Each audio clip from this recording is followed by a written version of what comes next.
a gente vai para a elite do Rio de Janeiro, né, o Fernando Brito?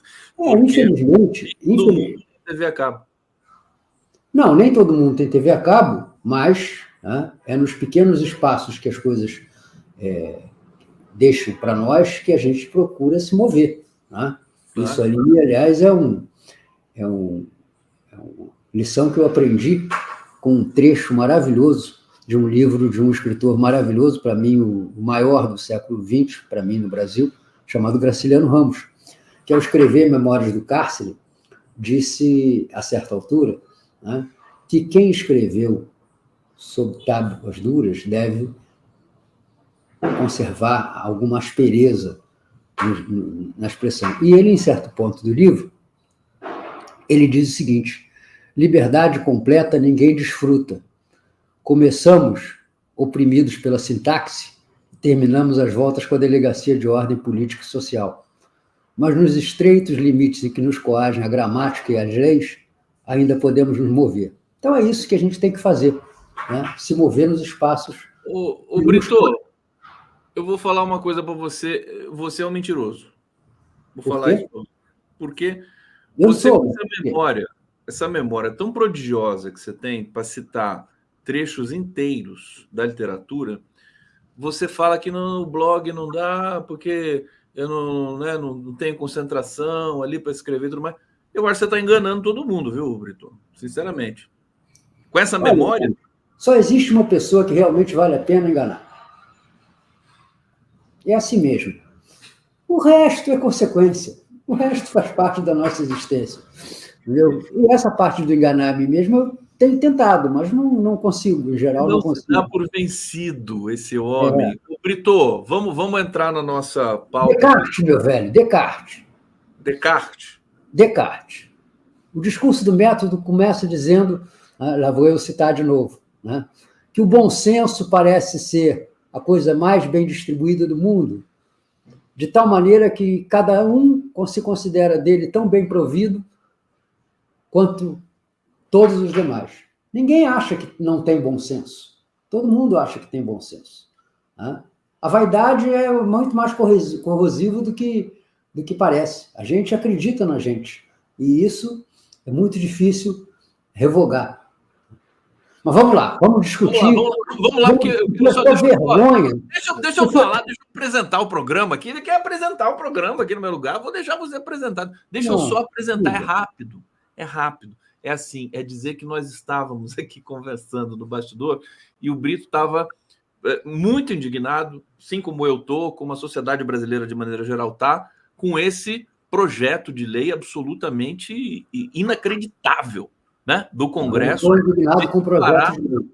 Oi? Eu não estou indignado com o projeto de lei.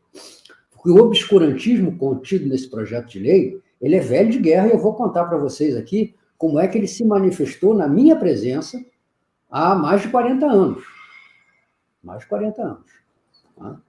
Mas o que eu quero frisar aqui é o cinismo, a hipocrisia, a maldade, que é utilizar uma dita questão de costume, que na verdade é uma questão humana, como matéria de chantagem política.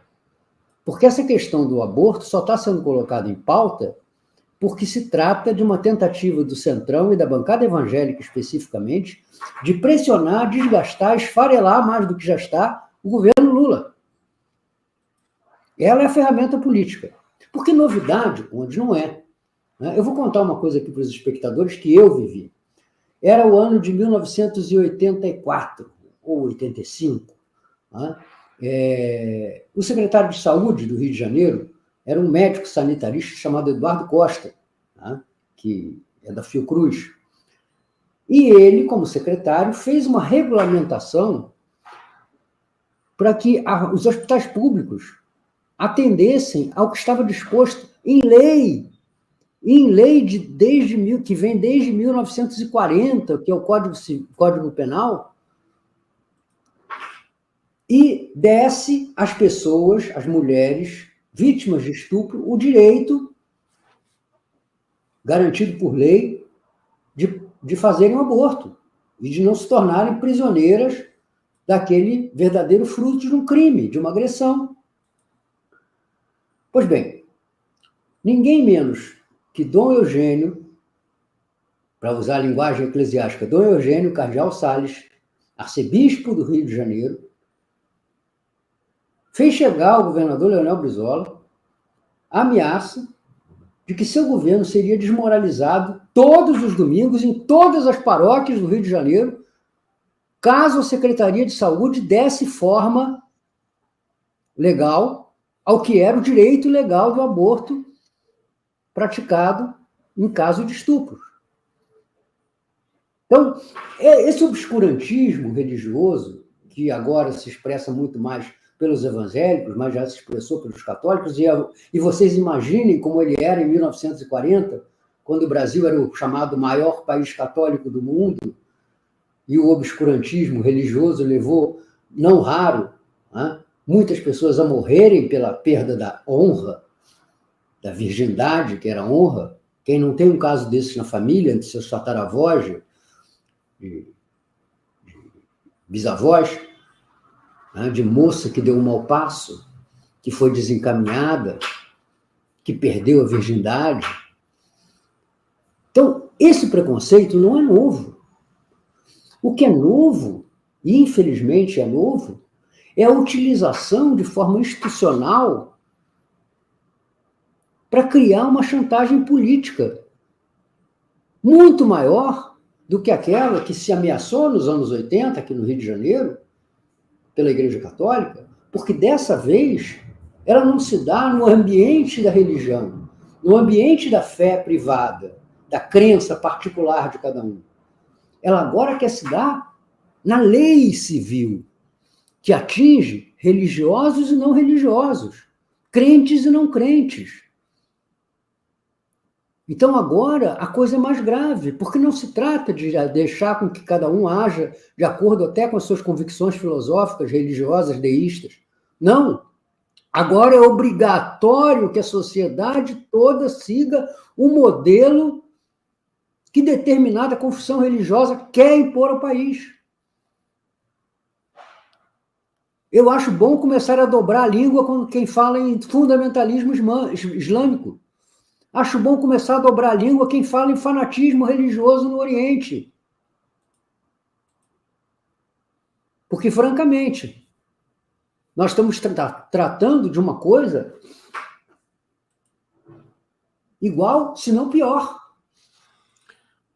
Eu também acho. Posição sobre a sociedade como um todo, independente das suas crenças, independente das confissões religiosas de cada um, independente das convicções filosóficas que cada homem e cada mulher possam ter sobre o assunto. Aliás, muito mais cada mulher do que cada homem, porque, afinal de contas, o corpo é delas, as consequências também recaem sobre elas. Eu quero destacar também aqui que o seguinte, as mulheres que precisam fazer o aborto dentro da lei, elas são humilhadas no SUS, né? Incrível isso. São humilhadas, são obrigadas a escutar o coração do feto. Já teve um caso desse aqui que foi relatado. E eles se recusam a fazer o aborto. Simplesmente, você tem uma recusa de fazer. A mulher foi estuprada, está ali, vai lá legalmente com a documentação, com o BO, com tudo isso, e eles negam fazer o aborto com essa mulher. Só um detalhe aqui para você comentar ainda, meu querido Fernando Brito. Olha só, primeiro que a votação para aprovar a urgência desse texto foi em 23 segundos, né? O Lira fez aquela cara assim, né? Ele falou com o pastor Henrique, falou assim, deputado Henrique, não vai se manifestar? Aqueles que concordam permaneçam como se encontra aprovado. Ele falou isso. Você conhece, né? Essa maneira de aprovar a matéria. E aqui, uma nota aqui da nossa querida colega Andréa Sadi, da Globo News, ela diz, mulher estuprada que realizar aborto pode ter pena maior que estuprador. Ou seja, o pessoal já está chamando da bancada do estupro, né? Lá na Câmara.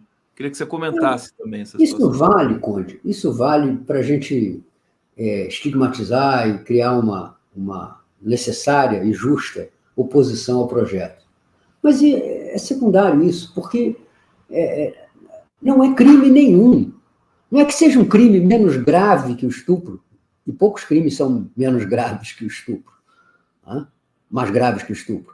É que nós estamos criminalizando um drama humano. Nós estamos criminalizando o futuro, a existência futura de uma mulher que foi vítima de violência sexual, muitas vezes, inclusive, da sua própria família. Muitas vezes de gente que se diz temente a Deus, religiosa. Essas mulheres vão ter que carregar per omnia século seculorum as consequências daquele ato criminoso. Nós não estamos... Olha, o estupro é detestável, já é apenado. Eu não estou discutindo, essa lei não está descriminalizando o estupro, que na verdade é descriminalizado na prática, não na lei. Ele é descriminalizado na medida que as pessoas envergonhadas não dão parte à polícia, não registram ocorrência, ou que são reprimidas pela própria família para manter sigilo. Ontem, nós tivemos a revelação de um caso escabroso, Conde, de uma menina que foi violada pelo próprio pai, com um agravante mórbido de que essa menina está internada num hospital e foi traqueostomizada, portanto está impedida de gritar. Está impedida de gritar e de pedir socorro. Por acaso... Só destacar aqui que esse pai já foi preso, tá? Por acaso, a equipe do hospital, estranhando o comportamento da menina, gravou. Mas, de outra forma, isso não teria vindo à tona. E se essa menina engravida, do próprio pai violador, qual é a condição que se tem de perceber rapidamente que ela está grávida e requerer os trâmites burocráticos do aborto dentro do prazo que esses novos legisladores querem fixar? Mínima. Consideremos que a mulher já sai em desvantagem nesse processo, porque ela só vai perceber a gravidez pelo menos um mês depois, quando lhe faltar o ciclo menstrual. Então, essas 22 semanas já se reduzem a 18. Claro, tem que ver isso. Não tem hospital. Muitas vezes a pessoa é humilhada quando procura o hospital, como você mesmo narrou. É forçada a ouvir o coração do feto. É recebida com manifestações de desprezo e ojeriza pelo corpo médico, que também está contaminado por essa onda, né, hipócrita. Não, o corpo médico, além de estar contaminado, muitos deles têm medo também, né, Fernando? Eles têm medo de fazer o e serem depois processados.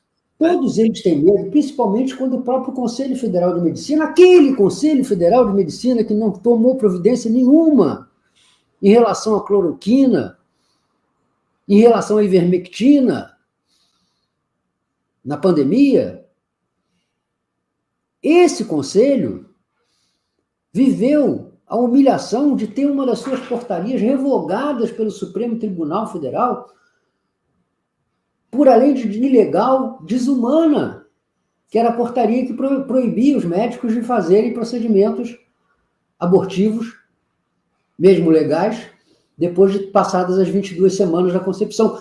Coisa que, aliás, é definida, muitas vezes, né, pelo próprio médico. Pelo próprio médico. Porque os abusos, às vezes, são continuados. O estupro é uma prática que não acontece uma vez só nesses casos. As pessoas, as crianças, as meninas, são sistematicamente violadas dentro das suas próprias casas, por seus próprios parentes, por pessoas integrantes do seu núcleo familiar. Então, nada impede que o médico alegue que se passaram mais de 22 semanas, mesmo que organicamente isso não tenha acontecido. Então, é terrível isso aí, Conde, e é mostra de que nós não estamos longe da situação, entendeu, que eu outro dia mencionei aqui, citando um entrevistado seu aqui, que eu não me recordo quem foi, né, que disse que nós estamos vivendo o risco, né, de, em algum momento desses, ver no Congresso Nacional ser apresentado um requerimento de urgência para a revogação da Lei Áurea. Tá Tá completamente próximo disso. Ô, Brito, deixa eu trazer 2 comentários aqui rapidamente. O Moacir Moa está dizendo: sua votação foi uma armação para pegar a esquerda. Claro, é o uso político. É o uso político. Uso político. Não tem nada de moral. Não tem nada de moral religiosa nisso aí. Ok. Fernando Brito, Milei vai dar aviões à Ucrânia. Daqui a pouco a gente fala da pauta internacional, mas eu queria perguntar para você, Brito, quando você esteve ao lado do Brizola, aí no Rio de Janeiro, no governo e tudo mais, como é que essa questão do aborto era tratada pelo governo? Você deve ter presenciado, testemunhado várias histórias. Eu acabei de narrar que eu vi essa chantagem acontecer em cima do secretário de Saúde, o médico Eduardo Costa, simplesmente porque ele regulamentou nos hospitais públicos o cumprimento da lei que permitia o aborto.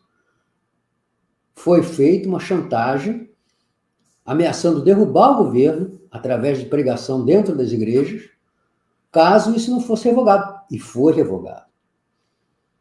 Exatamente como fez o Ministério da Saúde do Lula agora, revogando o trecho da resolução da nota técnica que fixava explicitamente, né, o limite de 22 semanas para o exercício do direito legal ao aborto, limite que não está estabelecido na lei. Muito bem. Conde, isso é realpolitik. Governo nenhum se manterá no poder ou conseguirá fazer alguma coisa de útil pela população se, em algum grau, de alguma maneira, em alguma escala, ceder a essas forças conservadoras. Vai ter que ceder. O problema é o que está faltando na sociedade para deter um processo em que a politização da religião vai se tornando a regra. Ali, naquele período que eu citei, 40 e poucos anos atrás, nós ainda tínhamos os sindicatos fortes, nós ainda tínhamos associações de moradores fortes, nós tínhamos movimentos sociais organizados fortes e livres da interferência empresarial. E hoje, nós não temos nada disso. O que sobrou de organização para a nossa pobreza, para o nosso povão, nas comunidades, nas periferias, foi a igreja evangélica. Ou então, o crime organizado. Quando não, as duas coisas ao mesmo tempo.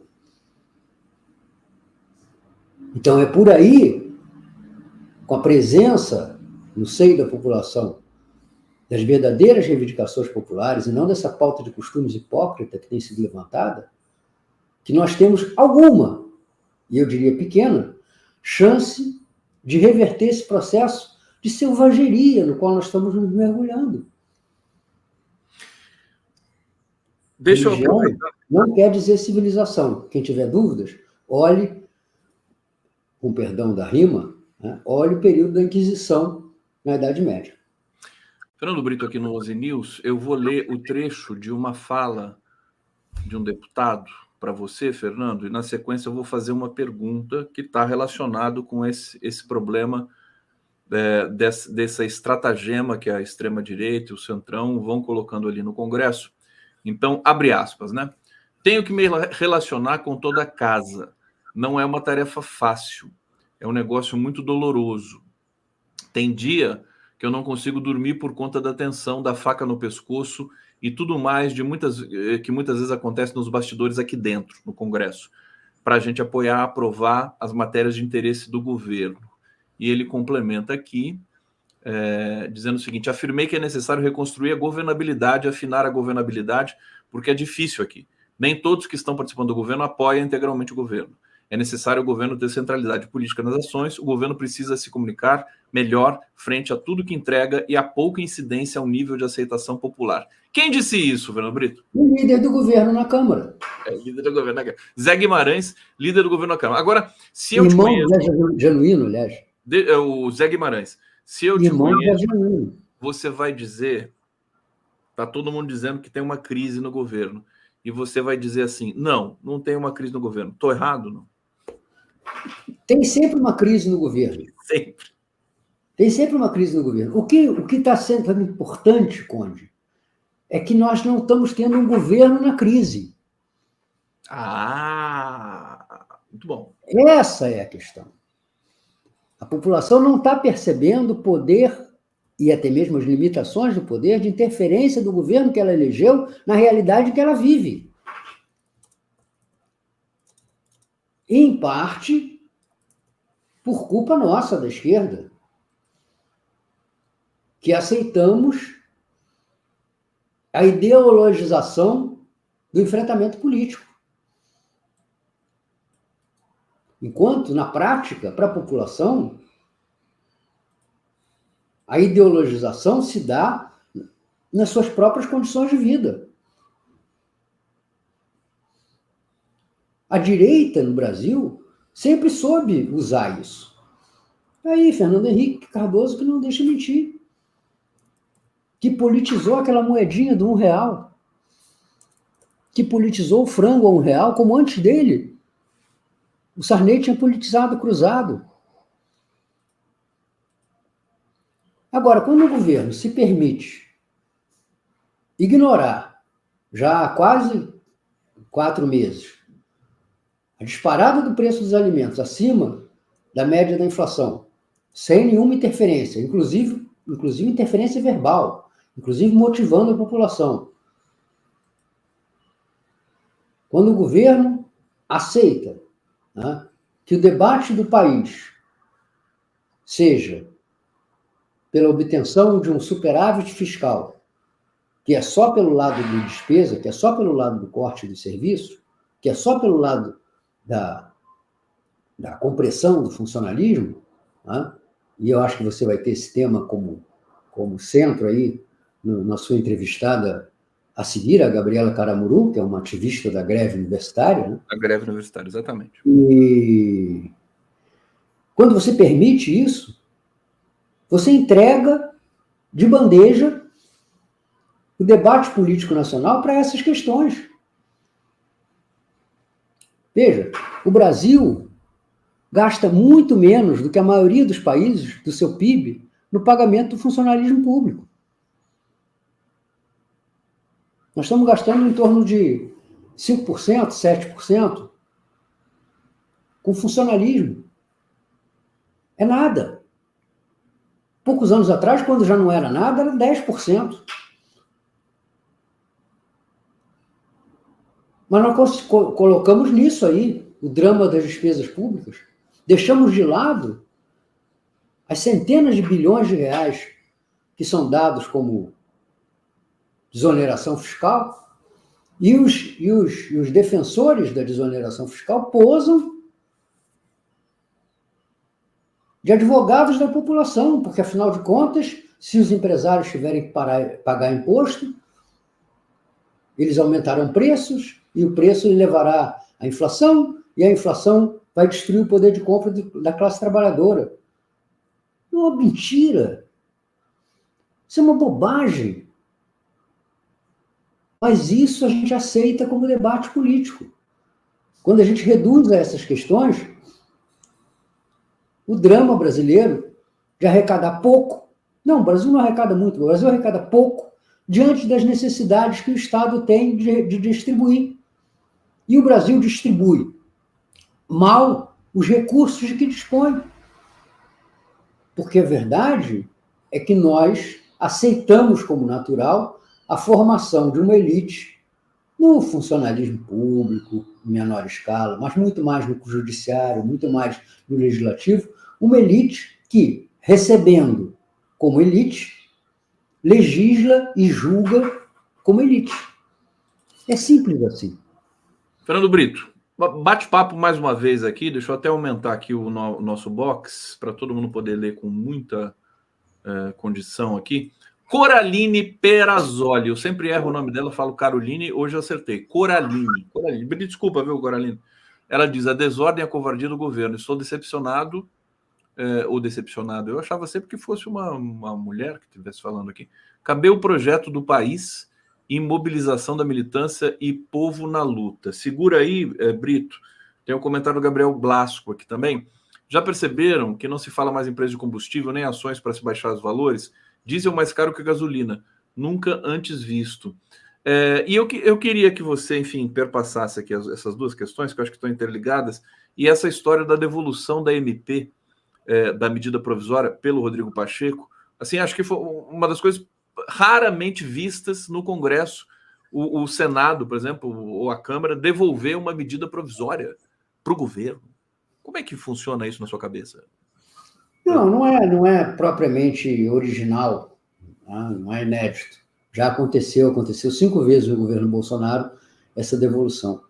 O problema, Conde, é que o governo está se permitindo ficar de geni. Está bom de bater no governo. Você conta com a mídia, você conta com o parlamento, né? Só não conta, infelizmente, ainda não conta com o judiciário, mas isso é uma questão de tempo. É uma questão de tempo. Entendeu? E isso não pode acontecer. Isso não pode acontecer. E por que está acontecendo? Porque o governo não tem um projeto claro de apostar na mobilização política, como disse nosso leitor. Nós precisamos criar essas referências para a população. O Brasil, aliás, o mundo, mas o Brasil especificamente, se tornou um país que não sonha. Nos primeiros governos Lula, nós éramos animados por um monte de sonhos. De crescer a indústria, de aumentar a produção de petróleo, de nos tornarmos um país mais rico, aquela ideia que o Lula falou, né, que nós éramos devedores do FMI, passamos a ser credores, emprestando dinheiro. Tudo isso contribuiu para a afirmação do país. E o primeiro trabalho da direita foi destruir isso. Esse processo de destruição mental dos sonhos e desejos dos brasileiros começou naquele maldito padrão FIFA.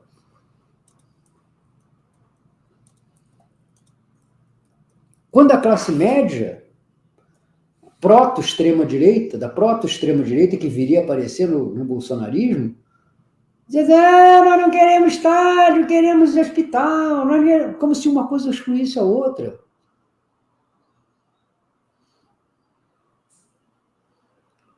Nós começamos a destruir os nossos sonhos. O Brasil era uma merda mesmo e estava fadado a ser uma merda. Enquanto um país só cresce se alguém, no comando da sua população, no comando da sua sociedade, acreditar nisso, sonhar com isso, trabalhar por isso.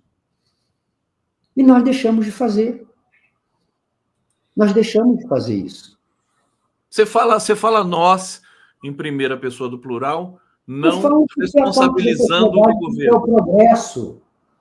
Eu não estou falando dos petistas, dos esquerdistas, dos lulistas. Eu estou muito velho para ser ista.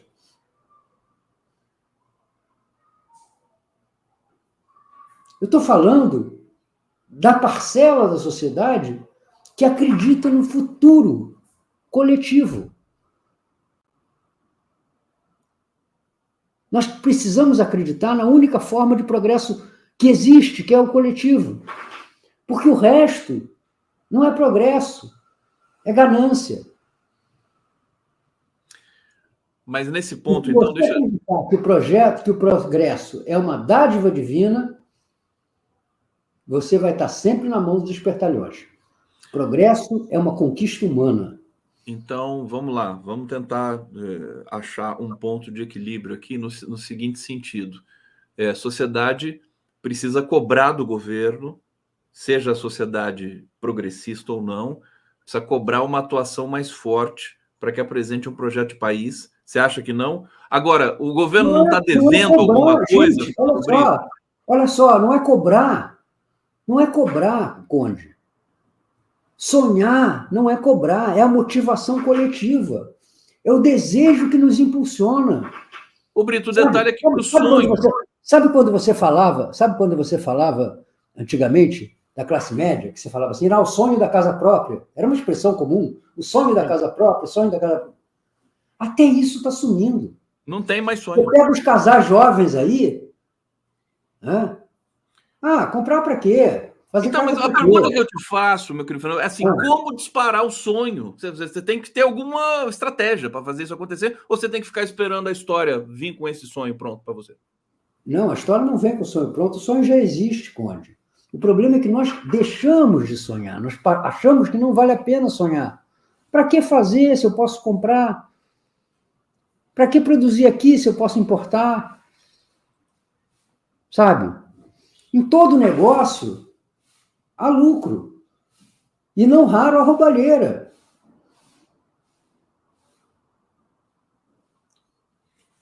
Você acha, Conde, que o que está acontecendo criminosamente de retenção dos estoques de arroz pode resistir a uma mobilização política do governo e da sociedade em favor da liberação desses estoques para a população, para não haver aumento de preço? Não pode. Só que ninguém fala, ninguém denuncia, todo mundo tem medo de se queimar. Porque eles vão dizer que o problema é o transporte. Pois se providencia o transporte, mas o governo não tem mais os meios de intervenção. Até o leilão da Conab se abriu aí para um grupo de aventureiros. Inacreditável. Sabe? Então, sinceramente... Agora, eu acho que assim, o que eu queria... Você colocou o problema de maneira fantástica, brilhante. Eu quero achar soluções, Brito. Assim, pelo menos uma tentativa. Você não acha que... eu estou percebendo, existe hoje um policiamento grande com relação ao governo Lula. As mídias convencionais já estão ali atacando direto. Agora, eu acho que o governo Lula também fez por merecer algumas hesitações aí no ponto de vista da articulação política. Conde, é difícil falar isso, Conde. Eu sei que é difícil. A gente tem que lembrar sempre de uma questão que o próprio Lula coloca repetidamente, que é o seguinte: se somar toda a esquerda, inclusive aquela nem tão esquerda, dá 130 deputados. Os demais partidos estão todos entregues aí à direita. Mas a gente já sabe disso. Já adianta, porque na hora de votar, adianta para quê, Conde? A gente sabe, a gente vai enfrentar e vai perder. O problema é que a gente está perdendo sem chiar. Nesse aspecto eu concordo. Sem chiar. Mas se chiar, preste atenção, apenas vai mudar um pouquinho do discurso, mas não o objetivo. Qual é o discurso hoje? O governo Lula não tem articulação parlamentar eficiente, etc. e tal, que é essa cantilena aí que a gente ouviu do deputado líder do governo no Congresso. Se o governo Lula peitar e enfrentar, o governo Lula não tem flexibilidade, está batendo de frente, vai perder a maioria. É isso. Então, resumindo, você acha que o Lula está certo? Conde, preste atenção. Não descarte que, no caso da adoção dessa segunda linha de enfrentamento, de choque direto, de denúncia, de mobilização da população, existe uma ferramenta prontinha na mão do homem da estrutura moral que tem Arthur Lira, prontinha para ser usada, chamada impeachment. Você acha, então, que o Lula está correto nessa ambiguidade de articulação? O Juscelino Kubitschek dizia que a política é a arte do possível. Eu não sei se ele está correto, mas eu não vejo alguma coisa diferente disso como possível para o governo Lula. Entendeu? Conde, a gente perdeu a inibição. Lá atrás, quando se tornou criminalizado você não concordar com o impeachment do Fernando Collor, que não queria a derrubada do primeiro presidente eleito no Brasil, significava adesão à direita, significava adesão a ele. Nós rompemos um selo, que foi a sacralidade do mandato eletivo.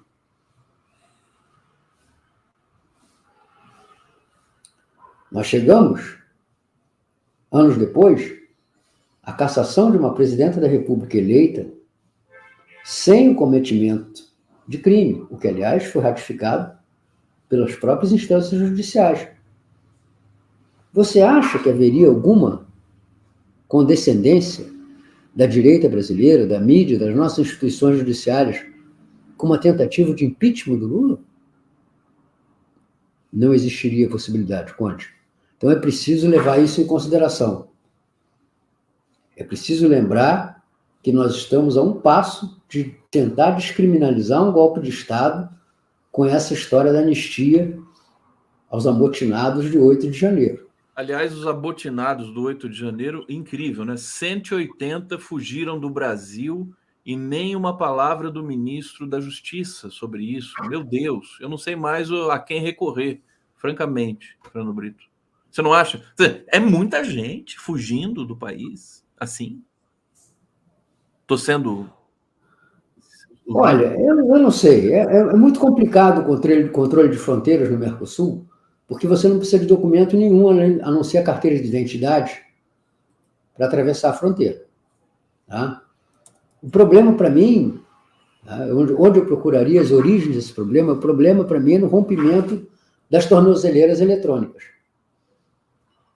Porque a menos que se tenha combinado um dia dedo, desliga a tornozeleira, tá? 200 pessoas desligarem tornozeleiras eletrônicas, ou 200 movimentos de tornozeleiras eletrônicas em direção à fronteira não serem percebidos, tá? É meio complicado para mim. Tá? Então, eu procuraria aí, tá? Chercher les tornozeleires. Olha só, o Márcio P.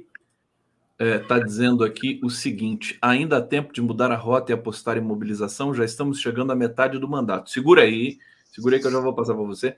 A Sumaya Randam está dizendo aqui: Teresópolis, maravilhoso programa, análises perfeitas, temos de repassar. Deve estar assistindo a gente pela TV, canal 6 da TV Claro, né? Da Claro TV, que é a TV Comunitária do Rio de Janeiro. Um abraço para todo mundo que está nos acompanhando pela TV Comunitária do Rio de Janeiro. E é óbvio, para todo mundo que está nos acompanhando também pela TVT de São Paulo, aqui na Grande São Paulo, TV dos Trabalhadores. Ô, Brito, só alertar você de uma coisa. Olha o sorriso do Brito, gente. Olha só. Olha esse silêncio retórico do Brito. Que beleza. Você fazia esse silêncio retórico com o Brizola? Muito. Fazia isso, né? Muito, né? Muito. Eu fico imaginando. O Brizola falava alguma coisa e você... Dá à ignorância uma sensação, uma aparência de inteligência. Dá. Ó, só te avisar que a próxima convidada está chegando aqui, a Gabriela Caramuru. Nosso tempo hoje é muito, muito exíguo, tá? Então, quando ela chegar, você manda um beijo e tal, e aí a gente... Vou tirar já que ela ainda não chegou, eu acho que você pode falar aqui sobre a questão do Márcio, né? Mudar a aposta e apostar em mobilização. O que você diria? Ela acabou de chegar, deixa eu colocar ela na tela. Oi, Gabriela. Tudo bom? Olá, gente, tudo bem? Obrigado por vir aqui. A gente vai conversar, só o Brito vai concluir aqui e a gente segue junto aqui. Fala, Brito. Eu diria ao Márcio que se existe uma imagem que possa definir a política, é o mar. Parece que ela vai seguir aquela constância das ondas, do ritmo das marés, etc. E tal, e de repente as ondas se levantam. Então a gente não pode prever isso. O importante é que a gente esteja preparado para que, surgindo a oportunidade de avançar, a gente a aproveite. E isso depende do sentido no qual nós remamos. Se a população percebe que um governo, uma força política, uma liderança, rema a seu favor, rema a favor dos direitos, ela amanhã, quando as condições permitirem, ela pode estar pronta a seguir essa liderança. Mas quando percebe que essa liderança atrasa, retém e reverte aquilo que é importante para ela, aí ela não vai ter chance de seguir no futuro, mesmo que as condições objetivas sejam favoráveis. Perfeito. Gabriela Caramuru.